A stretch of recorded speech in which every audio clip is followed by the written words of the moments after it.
It's a little cold and gloomy outside today, so I thought it was the perfect time to make a cup of warm tea and chat about some healthy habits. One of the things I love about starting a new year is that we tend to be more introspective, so it's a perfect time to evaluate our habits and assess if they are still serving us positively or not. As many of you know, almost 8 years ago now, I was diagnosed with celiac disease along with a handful of other autoimmune conditions, just for good measure. And ever since then, I've been on a wellness journey, figuring out what works best for me and my body. So today I thought I'd share some of my favorite tips with you, those healthy habits that I think are pretty darn important and will help to boost your immune system, your overall wellness, and help you feel better for the long term. So let's dive right in.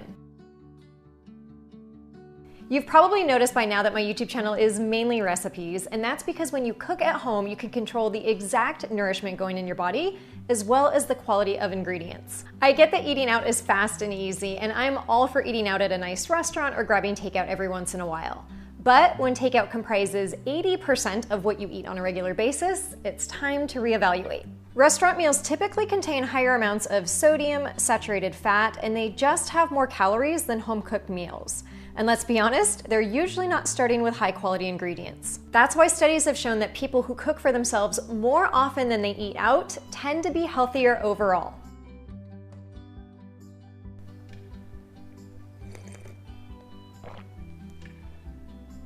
I've traveled quite extensively, and I've noticed this interesting thing, mainly in Western culture, and it's that we have these notions of what breakfast, lunch, and dinner should look like, mainly because of how we've been marketed to. Breakfast is a bowl of cereal or toast with some jam or pancakes with syrup.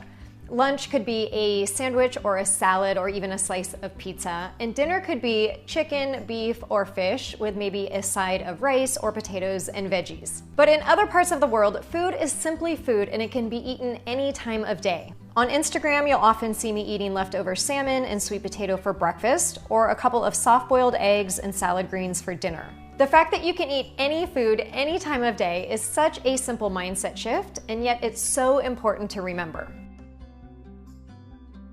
Building on that last point, you'll do your body a world of good if you simply eat more vegetables at breakfast. Breakfast is often one of our most beige meals because of those previously mentioned foods like cereal, bread, pancakes, pastries, or even oatmeal. So I challenge you to get creative with your breakfast and opt for a heck of a lot more color. Sneak spinach and other vegetables into a breakfast scramble. Top your bread with sautéed veggies or healthy protein and healthy fat instead of butter or jam. Or even better, swap your bread entirely for sweet potato toast. Often you'll hear wellness folks saying that when you wake up in the morning, the first thing that you need to do is drink a glass of water with lemon or apple cider vinegar. And if you have lemon or apple cider vinegar, that's great, but I want to simplify it even further and say just drink a glass of water and drink it not only in the morning, but at several times throughout the day. Water is essential to life, and your body needs it to function properly. But in the morning, water will increase your mental clarity and level of alertness, and it will jumpstart your metabolism. So before you grab a coffee or a tea, drink a large glass of water first, and then make sure to stay hydrated throughout the day. I tend to get the munchies between meals, especially as I work from home, so I found that it's super important for me to keep healthy snacks front and center. If I open the pantry and I see chocolate right in front of me, I'll admit that it would challenge even my willpower not to grab it. So instead, I keep chocolates low and out of sight in my pantry and keep healthy snacks like nuts front and center. The same goes for my countertop and fridge, where fruit is always visible and veggies are meal prepped and ready to be eaten. Because at the end of the day, it's about helping yourself to make healthy choices. It should come as no surprise that I'm a huge fan of meal prepping, as those are some of the most popular videos on my channel. But I do meal prepping for two main reasons. First, it helps to save time in the kitchen throughout the week. And second, it also ensures that healthy food can be made fast and easy. When I contemplate what I'm going to meal prep, I'm actually doing mental meal planning as well, thinking about what I'd like to eat later in the week. And I found that planning ahead is 90% of the work when it comes to staying on that healthy path and making healthy choices. For many of us, myself included, we sit at a desk for the majority of the day, and that is doing our body no favors.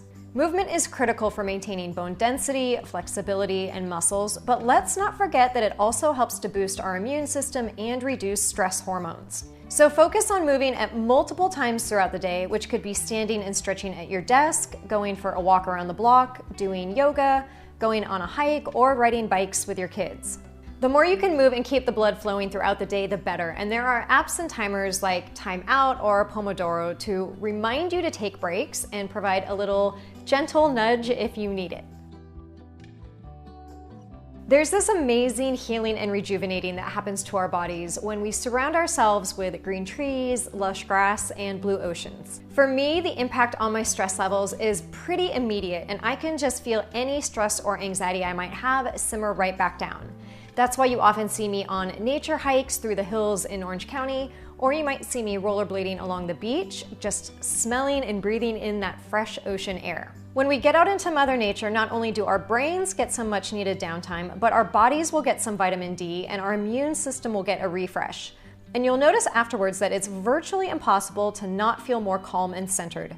So I always aim to get at least 2 hours of one-on-one time with Mother Nature every week. We're all incredibly connected today with laptops and mobile devices, and it can be so hard to turn off.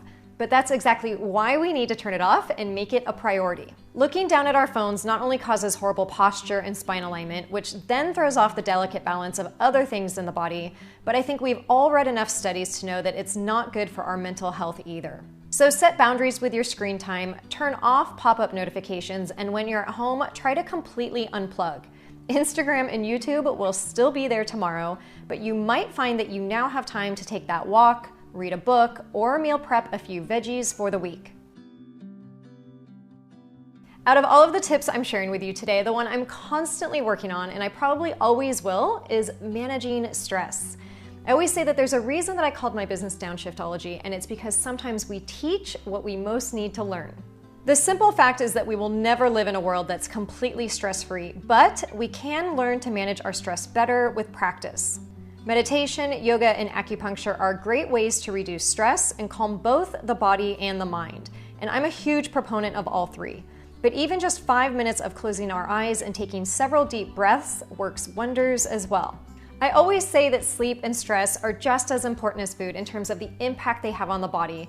So if you feel your anxiety or your tension level is rising, take that as a signal that you need a quick timeout and maybe sit down and take a few deep breaths.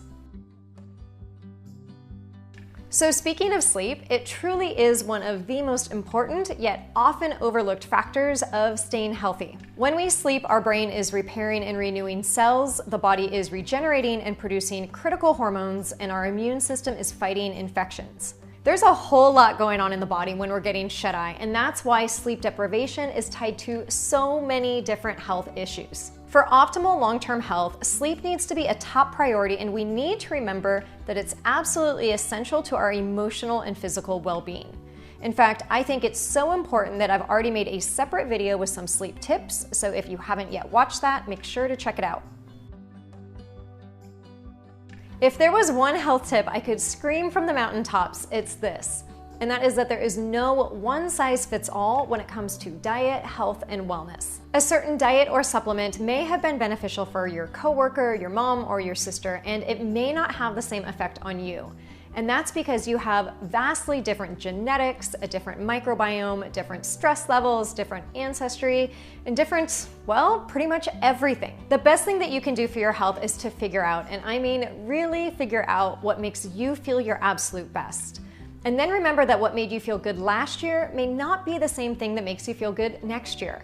Our bodies are not static. They are always changing, and so we must be open to change as well. Now, I'm sure I could go on with more habits and tips, but I think those 12 are the ones that have been most impactful in my life and changed my wellness trajectory more than I could have ever imagined. And I think the takeaway here is that none of these are necessarily earth-shattering. In fact, many of them you were probably already aware about, but it's doing them that's key. And when it comes to all of these healthy habits, it's really a cumulative effect of a lot of little things that add up over time.